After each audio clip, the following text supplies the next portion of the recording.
What's up, YouTube fam, and welcome back to another video. And today's subject is going to be tourism in Medellin, Colombia in 2024.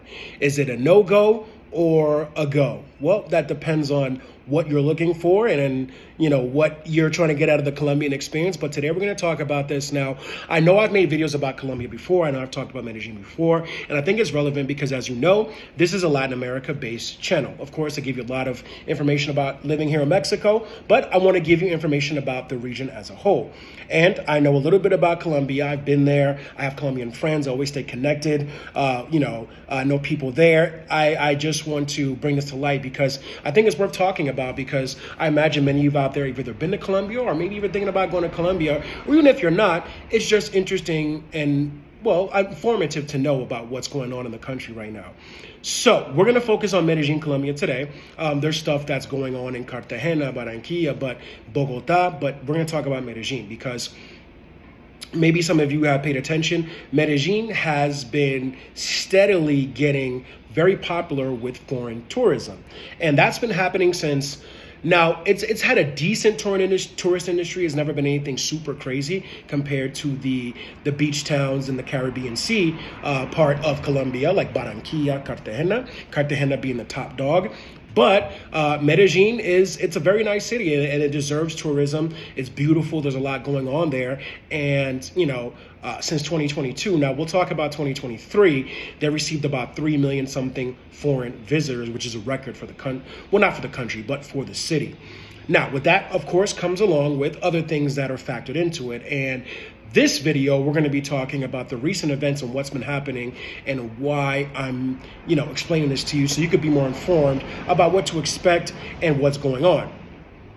So just a few months ago, Medellin elected their new mayor, Federico Gutierrez. And this guy has been saying, I'm going to take a stance. We're going to combat crime. All the tourists that go for the, pay for play, if you know what I mean, or people that are doing bad things to the younger generation, if you get what I'm saying. I got to be careful on YouTube how I describe these things. So people with bad intentions going there and doing these bad things that are, of course, illegal and immoral.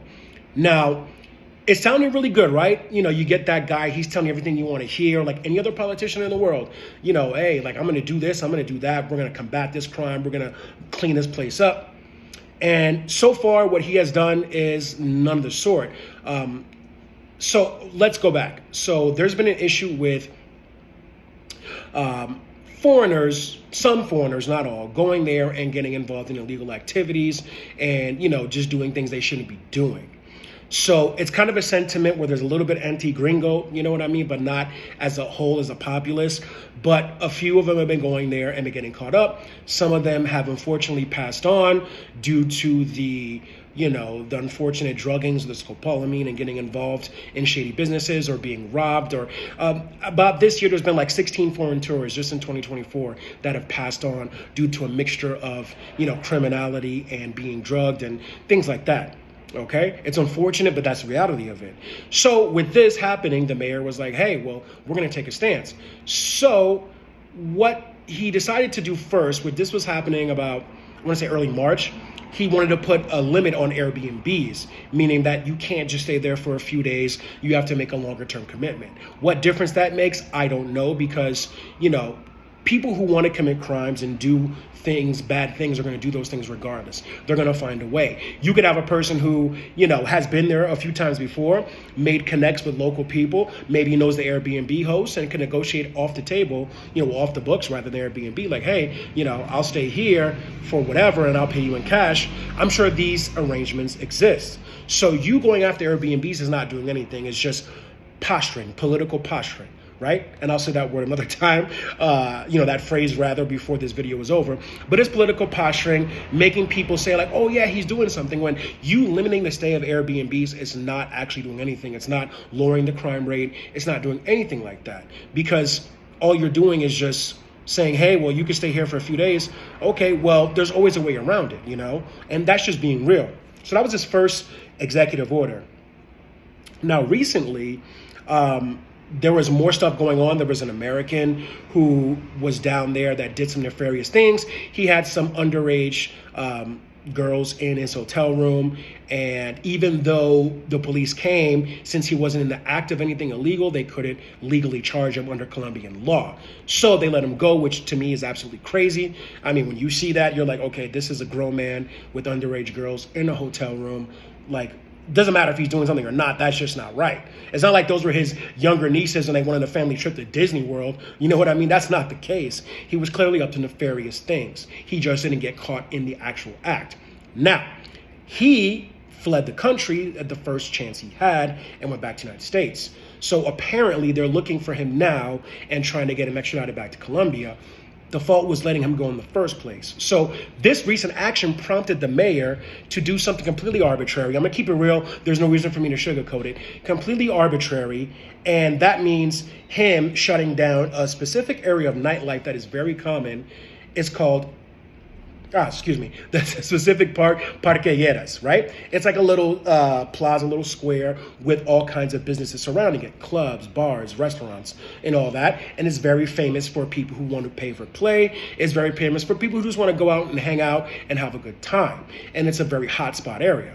Now, what he was doing is a lot of those clubs will close at 3 a.m. and now he's limiting them to 1 a.m. So imagine that. You're an owner of a club. That's your business, how you make money. You got, not only just foreign people coming there, but local Colombians who go there to hang out. When you limit that time, they're going to get there. Maybe they're out somewhere else and they're going to your place to be the last stop of the night. And when it's only like an hour left for them to enjoy, then what are they going to do? They're not going to buy bottles. They probably might not even go in. Like the first, you're taking a sip of your drink, you're kind of feeling the music. Next thing you know, okay, lights on, you guys got to go. It's messing up a lot of people's money.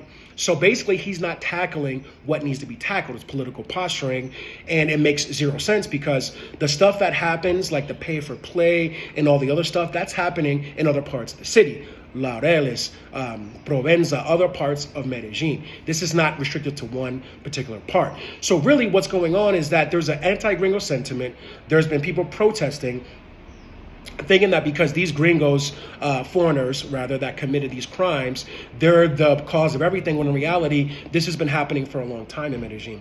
And yes, since the 90s onward, it has improved significantly in security, but there's still those underlying issues that continue to take place. And that's where you have to tackle. But the problem is that there's no hard penalties. A lot of people are getting caught for these druggings, for these kidnappings, for these crimes, getting a slap on the wrist or spending a few months in jail, getting out. So to them, there's like, well, that's nothing else. Go and do it again because they're not going to give a serious punishment. Now, if there were serious punishment, then these people wouldn't be doing that. You know what I mean? Most of them would think twice because you know the severity of it. Like many countries in Asia, in the Middle East, in Africa, in different places where they have harsh punishments for these types of crimes. So because there's a lack of that, these people continue to operate.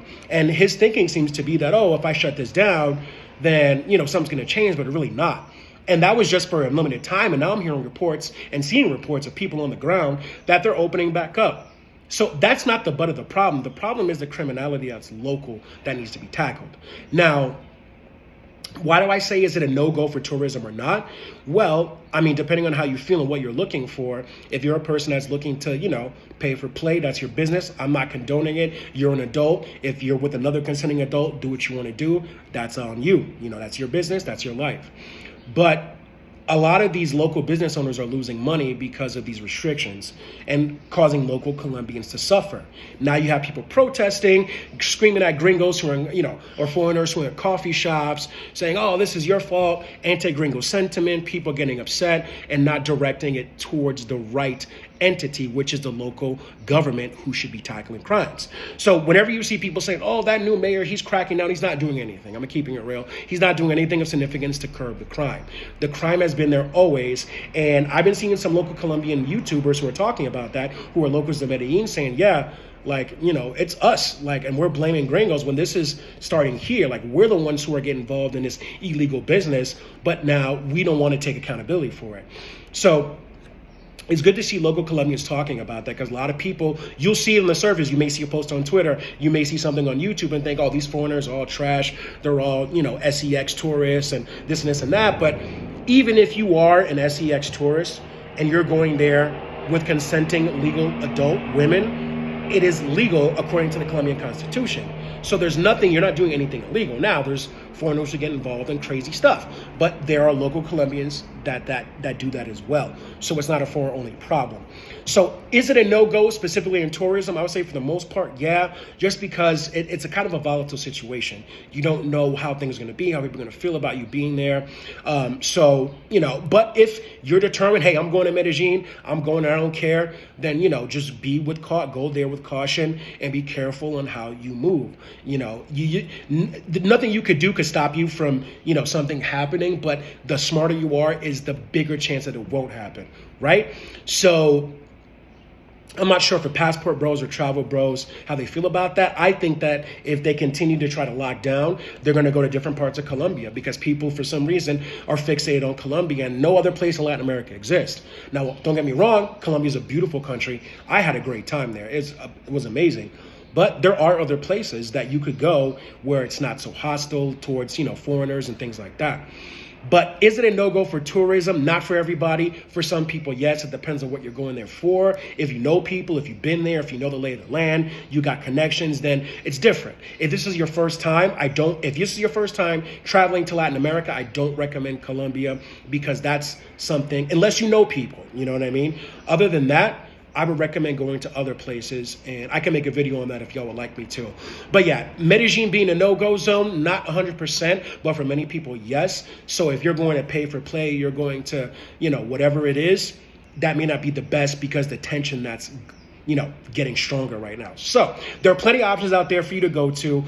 If you want to go to Colombia, you can go to other parts as well. Yes, there are situations happening in other parts of the country, but in Medellin, it's just too unstable right now. And I mean, too much stuff going on. Places getting closed, people protesting, things getting kind of crazy. So can you be safe there? Can you have a great time there? Of course you can, like any city in the world. But in my personal opinion, I would just wait out for a little while to see how things boil over. And if it starts to get better and they actually tackle the real crime, and not just blame foreigners for that in terms of like the mayor and his thoughts, then things will start to get better. Until then, I would recommend going to other destinations in Colombia if you're set on going to Colombia, or other destinations in Latin America, all right? So I hope that's informative to you. Colombia may be, well, not all of Colombia, but Medellin may be a no-go zone for some of you out there, but just keep in mind, no matter what you do, do it safely, follow YouTubers, read social media, be on the internet, get your information, and be properly informed before you make that move, all right? Now, I would love to return to Medellin one day, but I got to let this stuff blow over before I even think about that, all right? So I appreciate y'all tuning in. I hope you have an amazing evening. I'll catch you in the next video. Stay safe, y'all, and take care.